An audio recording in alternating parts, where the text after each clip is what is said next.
Фестиваль «Эхо Меридианов Тихого» в Артеме начался под бой барабанов. На Придворцовой площади рядом со звездной дорожкой собралось немало людей, чтобы своими глазами посмотреть на московских артистов, которые принимали участие в этом кинофоруме. Открыл мероприятие Ефим Звеняцкий. Это настроение, это передача нашим детям, нашим взрослым, нашим родителям, чтобы они знали, что следующий год «Меридианы Тихого» надо быть здесь, всему Артему города. Мы любим вас, потому что мы не надуваем щеки.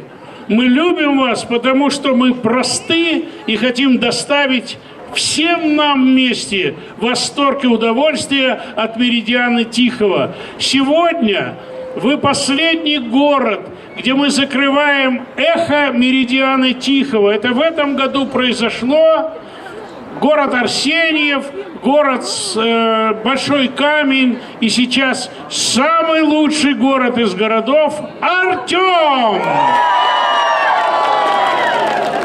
Спасибо! От улицы Фрунзе и до дверей Дворца культуры пролегла звездная дорожка сине-голубого цвета. Как и положено по протоколу, гостей встречали генеральный директор фестиваля Ефим Звеняцкий и глава Артемовского городского округа Вячеслав Квон с супругой.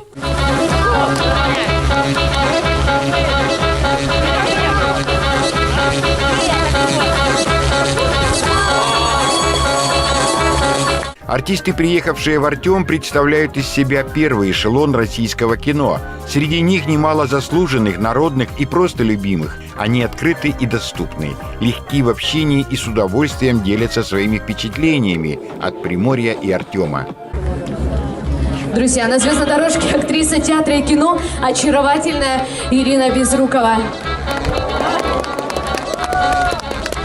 Ирина Безрукова давно полюбилась зрителям за талант, красоту и очарование. Ирина, вы так легко согласились на интервью с неизвестным вам телеканалом.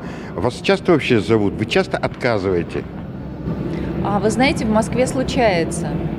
Почему? Потому что есть черный список передач.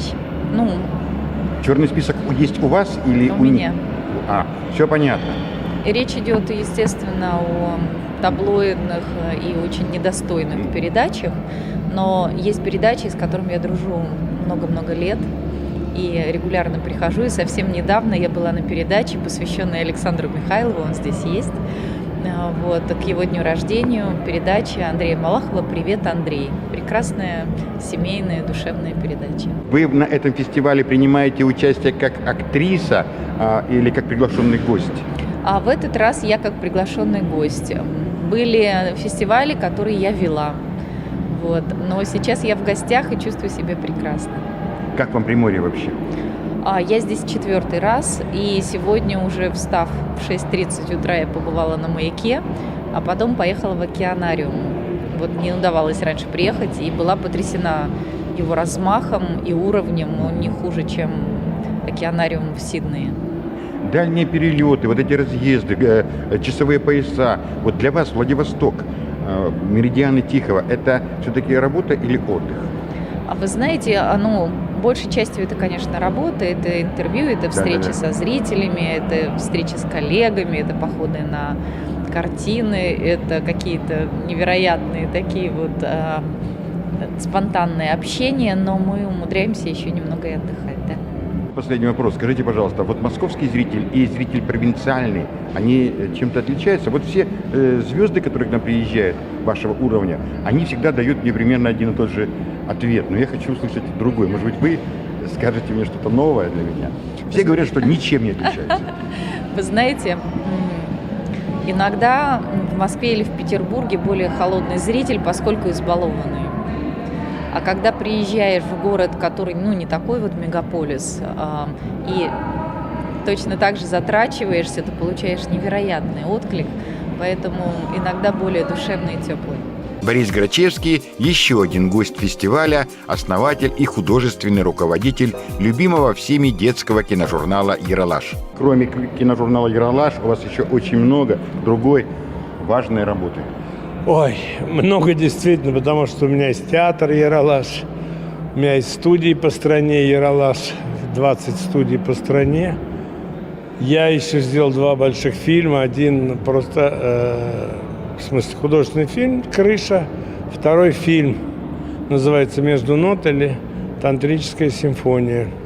О композиторе. Что еще? Я много сделал документальных фильмов, социальной рекламы и не социальной. Да я не знаю даже, пишу книжки. Да, вы... Пишу стихи, всякое бывает. Вот на закрытии буду петь песню из своего фильма на свои стихи. Хотелось бы немножко про все-таки Ералаш, потому что мы вас больше по нему знаем. Ну, Ералаш, все, слава богу, все в порядке. Все Ералаш жив, хоть сегодня есть там проблемы финансовые, как у многих. Но мы, надеюсь, мы выкрутимся. В общем, мы снимаем, не останавливаясь. Даже сейчас тяжелейшее время Москвы. Только что мне звонил директор. И мы все-таки снимаем. И останавливаемся, потому что все-таки мы не хотим рисковать детьми. В первую очередь из-за этого. А так, самое главное, огромное количество планов громадье. Мы хотим делать сегодняшний, свежий Ералаш. Есть обратная связь, есть наши зрители, которые смотрят, ждут и любят Ералаш. Самое главное. На «Меридианах Тихого», на этом фестивале, вы в качестве гостя, члена жюри? Или... Нет, я просто гость, который вот ездит, общается с народом, встречаемся в разных городах. Владимир Маркин – музыкант, исполнитель песен, который давно представляет из себя смесь шансона, эстрады и народных напевов. Они давно стали популярными и любимыми в народе. Вы известный певец и «Меридианы Тихого». Каким образом вы пересеклись? Да пересеклись мы самым счастливым образом. Дело в том, что я очень хорошо знаю Инну. И Инна мне предложила прилететь сюда. Я говорю, с большим удовольствием, потому что я очень люблю ваши края. У меня самые теплые воспоминания о тех первых гастролях, которые у меня были по Дальнему Востоку. И, естественно, я согласился. Тем более там, где фильмы, там же и песни, где песни, там фильмы. Поэтому я думаю, что своим участием я не сильно испорчу праздник. А у вас концертов здесь не будет? Ну, мы полагаем, что какие-то концерты будут, но какие не знаю, потому что я отдал себя полностью во власть организаторам, как они скажут. Но если вдруг не будет полноценных концертов, можно же всегда лишний раз напомнить о себе, о том, что я по-прежнему в строю, по-прежнему пою. И, конечно, я с удовольствием к вам бы прилетел. Более того, я последние 6 лет сотрудничаю с образцово-показательным оркестром войск Национальной гвардии Российской Федерации. Ежегодно мы даем в Кремле большой мой сольный концерт. Но в мае месяце единственное, что год пандемический немножко нам сломал, как и многим, эту ситуацию. Но я к чему это говорю? К тому, что очень может быть, что если мы заранее запланируем с теми, кто за это дело отвечает, я бы сюда мог даже прилететь и с образцово-показательным оркестром Росгвардии, когда нас сегодня человек 80, и вся программа Владимира Маркина. И все-таки зрители больше всего любят и знают вас как сольного исполнителя. Ну, Напомните строчка из песни.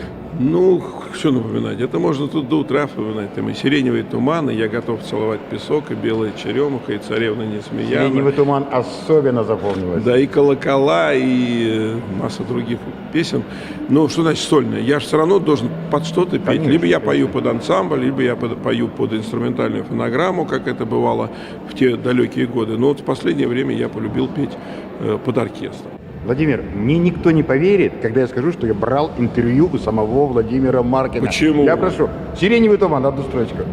Сиреневый туман над нами проплывает, над тамбуром горит полночная звезда. Владимир Маркин специально для телеканала «Лента». На звездной дорожке появлялись все новые лица, и не только артисты и музыканты, но и бизнесмены, политики, общественные деятели, спонсоры. Уважаемые гости, мы просим подниматься к вам. На нашей звездной дорожке финансовый директор ООО «Влад Новожейко» Наталья Викторовна.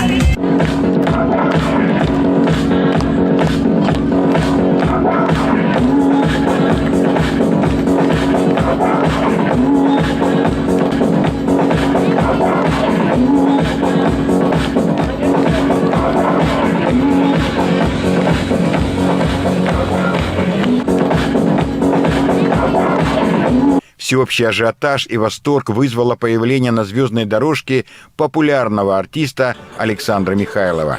Всего исполнил более 70 55 ролей в кино и около 50 ролей в театре. Среди наиболее известных работ артиста главные роли царя Ивана Грозного в Малом театре, князя Мышкина и Родиона Раскольникова в Приморском драматическом театре. Народный артист России Александр Михайлов жил когда-то, работал и учился во Владивостоке и с особой теплотой вспоминает то время, а еще любит рассказывать о себе. Чувство радости или чувство какой-то вот печали, когда возвращаетесь в родные края? Нет, чувство радости. Печаль не может быть. Легкая грусть, как говорил Пушкин, светлая грусть. Ну, это да, может быть. Но нет, только радости, радости. К сожалению, не всегда удается. Я сам-то, у меня Приморье и Дальний Восток, вообще, Владивосток – это вторая родина. А первая моя Забайкалье, я там родился, в Бурятском поселке, Цугульский доцент. Вот. Но мечта моя связать свою жизнь с морем, она реализовалась здесь, в Владивостоке. Это ремесленное училище, потом Восток рыбхолод флот. Учеником моторист пошел, мотористом был, электриком на судах. А потом списался на берег по просьбе мамы. Длинная история. А потом институт, так что здесь очень много связано. Но быть ведущим актером в Малом театре, по-моему, это предел мечтаний любого артиста, а провинциального, наверное, тем более. Нет. Дело в том, что я 10 лет работал в Саратовском драмтеатре. Я знаю, что такое провинциальная школа. Я знаю, что самые потрясающие актеры именно в провинции. Объясню почему. Надо каждый день быть в тренинге, каждый год новый спектакль, потому что не выдерживает по 10-15 лет. А московский театр, они немножко такие уже... И тем более я ушел из театра давно. У меня только антреприза, и я преподаю в Авгике. А я проработал 23 года в Малом театре, и сыграл огромное количество ролей. Ну, я ушел безболезненно, никаких травм, ничего нет. Ну, уже пожилой человек. Я хочу еще сохранить форму. Очень хорошо выглядите. 76 лет, поэтому мне надо держать форму. Да. Еще один вопрос. Какая ваша самая любимая роль? «Очарованный странник». Да. Да, Лескова. Да. Ну, потом уже «Мужики», «Любовь и голуби», «Змеелов». Одиноко представляется «Общежитие». Но «Очарованный странник» – это действительно любимая роль. Да. Еще Николай Иванович Кузнецов. Это разведчик, это картина называлась «Отряд специального назначения». Телевизионная картина, 4-серийная, это мне дорого стоит. Ну и, конечно, «Белый снег России» про Алехина. Вот такие три такие картины 4. В этом году телеканалу Артем ТВ, который я представляю, исполняется 30 лет. Я хочу поздравить от всей души ваш канал. Несите доброе, светлое, вечное и корневое. Не поддавайтесь в это вот веяние новое, современное. Не поддавайтесь к псе, не подходите близко, потому что попса это страшное, то, что на сегодняшний день. А наши корни, это корни есть корни. Александр Наточев. Александр Яковлевич Михайлов. Да. Специально для телеканала «Лента». Да, спасибо. Спасибо, Ренат. Спасибо вам. Звездная дорожка первого фестивального дня в Артеме заканчивалась в зрительном зале Дворца культуры. Там был представлен спектакль «В поисках счастья» с участием популярных артистов Максима Дрозда и Дмитрия Исаева. Перед началом прибывшие на фестиваль артисты поприветствовали зрителей, а зрители поприветствовали артистов. Мы здесь, между прочим, благодаря подвижничеству и большим усилиям Ефима Семеновича. Поаплодируйте, пожалуйста, ему. Если бы не было его, не было бы и нас здесь, правда.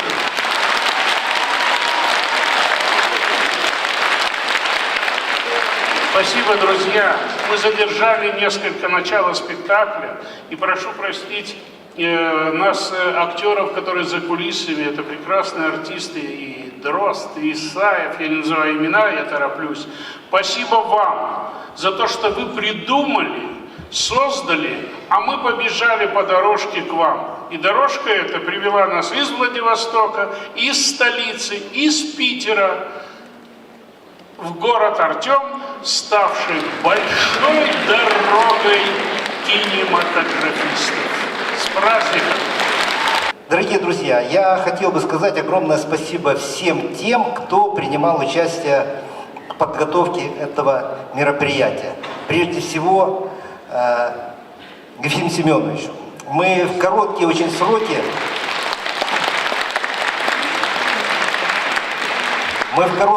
сроки смогли организоваться, мобилизоваться, и я считаю, что сделали такое хорошее праздничное мероприятие.